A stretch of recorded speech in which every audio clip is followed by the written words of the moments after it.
আসসালামু আলাইকুম। কেমন আছেন সবাই? আমার মতো ভাগ্যবতী মেয়ে কে আছে বলেন? বাবার বাড়িতে আসছি, এখন বাজে 12:59, মানে প্রায় একটা, দুপুর একটা।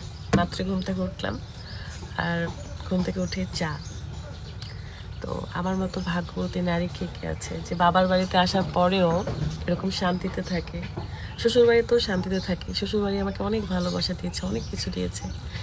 বাবার বাড়িও আমাকে অফুরন্ত ভালোবাসা দিয়েছে। সো মাটির ঘরে বসে আছি, কারেন্ট নাই, সারা রাত কারেন্ট ছিল না। রুকায়াকে আমি সারা রাত বসে বসে পাখা বাতাস করছি। তো তখন মনে হলো যে আমার বাসায় একটা আইপিএস দরকার। আমি নিজেকে কন্ট্রোল করে নিচ্ছি। অতটাও বেশি গরম ছিল না আজকে গ্রামে, কারণ বৃষ্টি হয়েছিল রাতের বেলা। তো কিন্তু রুকাইয়ার প্রচণ্ড ঘেমে যাচ্ছিল, তো ওকে বসে বসে সারা রাত বাতাস করছি। ঘুমাইছি সকাল 7টার দিকে। আমি এই জন্য দেরি হয়েছে, তাছাড়া এত দেরি করি না বাবার বাড়িতে। বাবার বাড়িতে আসলে আমার সন্ধ্যার সময় ঘুম পাই, অ্যান্ড আমি সন্ধ্যার সময় ঘুমায় যাওয়ার চেষ্টা করি। যখন কাজের প্রেশার থেকে তখন তো পাই না। আমি ভীষণই অসুস্থ, জ্বর, সর্দি, কাশিতে, মাথা ব্যথাতে আমি শেষ। তো মানে শরীরটা খুব ভালো না, তারপরও বাবার বাড়িতে আসছি কারণ অনেক কাজ আছে। আমি জানি না আমার ভয়েস কত দূর পৌঁছাচ্ছে কিনা। আমি কোনো স্পিকারও নিয়ে এসেও কথা বলতেছি না। দেখেন, ফ্যান কিন্তু চলতেছে না, মানে এখন পর্যন্ত কারেন্ট নাই। তাহলে চিন্তা করেন যে গ্রামে একটু ঝড় বৃষ্টি হলে কি অবস্থাটা হয়। খুবই বাজে একটা অবস্থা হয়। আমার ভাবি একদম চায়ে লিকার দিছে। এত লিকার আমি খাইতে পারি না, পারতাম আগে, অনেক আগে। আমি আগে তো চিনি ছাড়াই চা খেতে পারতাম, চিনি ছাড়া কফি খেতে পারতাম। ব্ল্যাক কফি আমার খুব পছন্দ ছিল, আমার এখনও ব্ল্যাক কফি অনেক পছন্দ, কিন্তু চিনি ছাড়া না। অল্প একটু চিনি হলেও লাগবে। তো ভাবলাম যে আপনাদের সাথে আমার এই বাবার বাড়িতে আসার ছোট্ট একটা মুহূর্ত শেয়ার করি। ঘুম থেকে উঠে যেহেতু চা পেলাম, তাই ভাবলাম যে ভাগ্যবতী এটা কি, আমরা যে কোনো সিচুয়েশনে নিজেকে ভাগ্যবতী মনে করতে পারি। আমি যদি এখানে বসে থেকে নিজেকে ভাগ্যবতী মনে করি, তাহলে আপনিও আপনার জায়গা থেকে অবশ্যই নিজেকে ভাগ্যবতী মনে করবেন, কারণ আল্লাহ ছাড়া আপনার ভালো কেউ বুঝবে না। পৃথিবীতে একটা মানুষও আপনার ভালো বুঝবে না।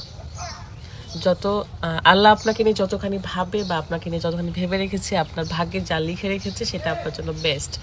মানুষের আশায় বসে থেকে বা মানুষ আপনাকে ভালোবাসবে এই আশায় বসে থাকা যাবে না। আপনি যা আছেন সেটাই কিন্তু ভালো আছেন। অ্যান্ড এটা নিয়ে আল্লাহর কাছে হাজার হাজার শুকরিয়া আদায় করতে হবে যে আমি আলহামদুলিল্লাহ ভালো আছি, যা আছি। দেখেন না, আমি এই যে গরমে বসে আছি, তারপরেও আমার কাছে মনে হচ্ছে যে আমি অনেক শান্তিতে আছি। কারণ কি, আমি আমার বাবার বাড়িতে আসছি। শান্তি হচ্ছে নিজের মধ্যে। আমি যে সিচুয়েশনে থাকি না কেন, আমি যদি মনে করি যে ডাল ভাত খেয়ে আমার শান্তি হয়েছে, আমি এটাতেই হ্যাপি, তার মানে আমি হ্যাপি। আবার আমি যদি মনে করি না আমার এখন বিরিয়ানি লাগতো, আমার ডাল ভাতে হচ্ছে না, তখন কিন্তু আমি অসুখী। তো ভালো খারাপ এটা কিন্তু নিজের মধ্যে। আপনি যদি মনে করেন যে আপনি সিচুয়েশনে ভালো আছেন, মানে আপনি ভালো আছেন। আর যদি মনে করেন আপনি সিচুয়েশনে ভালো নাই, তো ভালো নাই। সকালে ঘুম থেকে, সকাল তো না, দুপুরে গেছে, আজান দিচ্ছে অলরেডি। সো আমি হচ্ছে আগে থেকেই সব আদান দিলে আমার মাথায় কাপড় দিতে হয়। ছোট থেকে এই জিনিসটা করতাম। অনেক গরম ভাই রে ভাই।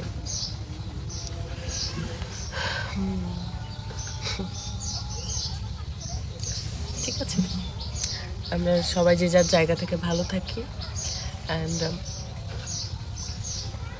দোয়া করি পাশের মানুষটার জন্য, দূরের মানুষটার জন্য, ভালোবাসার মানুষটার জন্য, শত্রুর জন্য, সবার জন্যই দোয়া করি। ভালো থাকবেন, অ্যান্ড আল্লাহ হাফেজ। আমি যেহেতু বাবার বাড়িতে আসি, চেষ্টা করব, আমি যেহেতু অনেক বেশি অসুস্থ, তাও চেষ্টা করবো আমি টুকটাক ব্লগ আপলোড দেওয়ার। যে কাজে আসি সেই কাজটাকে কমপ্লিট করব, তারপরে হচ্ছে ব্লগ শেয়ার করব। আপাতত বিথিস ট্যাটুন থেকে আপনার এই ছোট্ট সুন্দর আমার ভয়েস, ভাঙা ভাঙা ভয়েসের এই সুন্দর শর্ট ভিডিও দেখে নিলেন। Thank you so much. ভালো থাকবেন। আল্লাহ হাফেজ। আসসালামু আলাইকুম।